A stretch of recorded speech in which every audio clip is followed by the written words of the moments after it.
పోలవరం ఎడమ ప్రధాన కాలువ ద్వారా నీటి విడుదలకు సంబంధించి జూన్ 30 నాటికి పనులను పూర్తి చేయాలని ప్రభుత్వ నిర్ణయం తీసుకోవడం జరిగిందని రాష్ట్ర జలవనరుల శాఖ మంత్రి నిమ్మల రామానాయుడు పేర్కొన్నారు. స్థానిక ఇరిగేషన్ కాటన్ గెస్ట్ హౌస్లో ప్రభుత్వ ఇరిగేషన్ ప్రాజెక్టులు సలహాదారు ఎం వెంకటేశ్వరరావు, ఈఎన్సీ నరసింహమూర్తితో కలిసి లెఫ్ట్ మెయిల్ కెనాల్ పనుల పురోగతిపై మంత్రి సమీక్షించడం జరిగింది. ఈ సందర్భంగా మంత్రి నిమ్మల రామానాయుడు మాట్లాడుతూ పోలవరం ప్రాజెక్టు ఎడమ ప్రధాన కాలువ ద్వారా జూన్ 30 నాటికి నీరు అందించాలనే ఉద్దేశ్యంతో అందుకు అనుగుణంగా షెడ్యూల్ నిర్ణయించడం జరిగిందని, 8 ప్యాకేజీలతో కూడిన పనులను వేగవంతం చేసే క్రమంలో ఉత్తర్వులు జారీ చేయడం జరిగిందన్నారు. ఆయా ప్యాకేజీలకు అనుగుణంగా తగిన చర్యలు తీసుకోవాలని ఇప్పటికే స్పష్టమైన ఆదేశాలు ఇవ్వడం జరిగింది. పనుల పురోగతిపై ప్యాకేజీ కింద వివిధ సూపరింటెండెంట్, ఎగ్జిక్యూటివ్ ఇంజనీరింగ్ అధికారుల ద్వారా చేపట్టిన పనుల పురోగతి, ప్రస్తుత యథార్థ స్థితిపై మంత్రి సమీక్షించడం జరిగింది. నిర్దేశించిన లక్ష్యాలను సాధించడంలో వెనుకబడిన ఇంజనీరింగ్ అధికారుల నుంచి వివరణ కోరాలని ఆదేశించారు.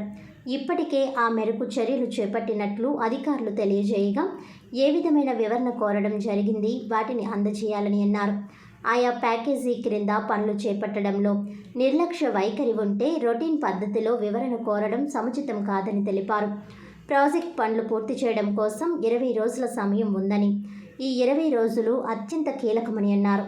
రాష్ట్ర ప్రభుత్వం పోలవరం ఎడమ ప్రధాన కాలువ పనులు పూర్తి చేసి నీరు విడుదల చేయాలనే లక్ష్యంతో ఉందని, మీరు దృష్టి పెట్టి సంకల్పంతో ముందుకు అడుగులు వేస్తే ఫలితాలు వాటంతట అవే వస్తాయని మంత్రి తెలిపారు.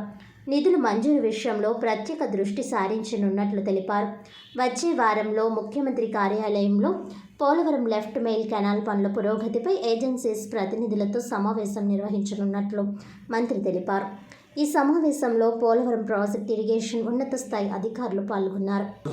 మీ అందరికీ తెలుసు, పోలవరం ప్రాజెక్టు ఈ రాష్ట్రానికి ఒక వరం, ఒక జీవనాడి అనేటువంటి ఉద్దేశంతో ఆ పోలవరం ప్రాజెక్టుకి ఒక లక్ష్యం నిర్ణయించుకుని ఈవేళ పోలవరం ప్రాజెక్టుని మళ్ళీ పట్టాలెక్కించి ఈ ప్రభుత్వం పనిచేస్తూ ఉంటే దాని మీద ఒక అబద్ధాలు, అసత్యాలు ప్రచారం చేసేటువంటి వైఎస్ఆర్సీపీ కరపత్రిక, మరి వారి అవినీతి పత్రిక రోజు కూడా డైవర్షన్ పాలిటిక్స్.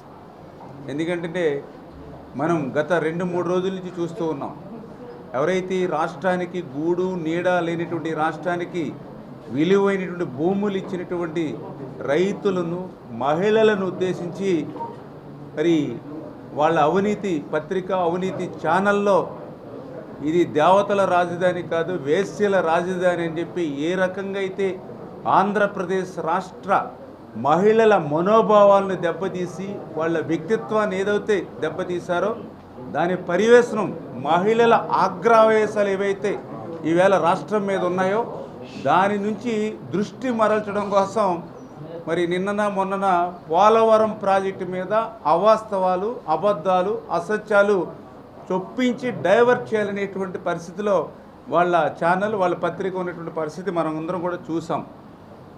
ఏదైతే ఈవేళ పోలవరం ప్రాజెక్టుకి సంబంధించి ఇప్పుడు డయాఫ్రమ్ వాల్ ఏదైతే నిర్మాణం జరుగుతూ ఉందో, మరి నేను అడుగుతూ ఉన్నా, అసలు ఈ పోలవరం ప్రాజెక్టు గురించి కానీ, ఈ డయాఫ్రమ్ వాల్ గురించి కానీ అసలు మాట్లాడేటువంటి నైతిక అర్హత ఈ వైఎస్ఆర్సీపీ పార్టీ నాయకత్వానికి కానీ, వీళ్ళ అవినీతి కరపత్రిక కానీ ఉందా? సమాధానం చెప్పాల్సిన అవసరం ఉంది.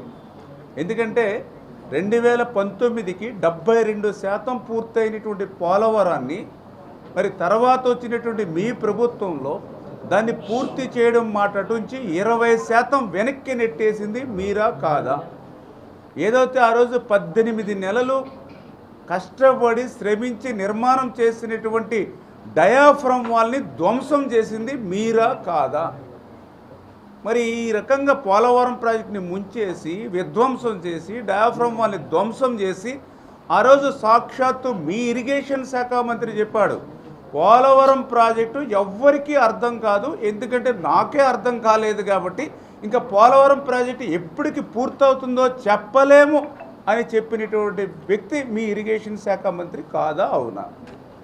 ఏదైతే సాక్షాత్తు అసెంబ్లీ సాక్షిగా ఆ రోజు ఉన్నటువంటి ముఖ్యమంత్రిగా ఉన్నటువంటి మరి జగన్మోహన్ రెడ్డి గారు 2020 జూన్ అని ఒకసారి, 2020 డిసెంబర్ అని రెండవసారి, 2021 జూన్ అని మూడవసారి, ముచ్చటగా 3 సార్లు అసెంబ్లీ సాక్షిగా తేదీలు చెప్పి, అంటే 2020 ఆగస్టులో వచ్చినటువంటి వరదలకి డయాఫ్రామ్ వాల్ దెబ్బతింటే కనీసం డయాఫ్రామ్ వాల్ ఉందో లేదో కూడా తెలియనిటువంటి ముఖ్యమంత్రి ఆ రోజు 3 ప్రకటనలు చేసి ఆఖరికి ఏదైతే పోలవరం ప్రాజెక్టు సాధ్యం కాదని చెప్పినటువంటి వ్యక్తులు మీరా కాదా?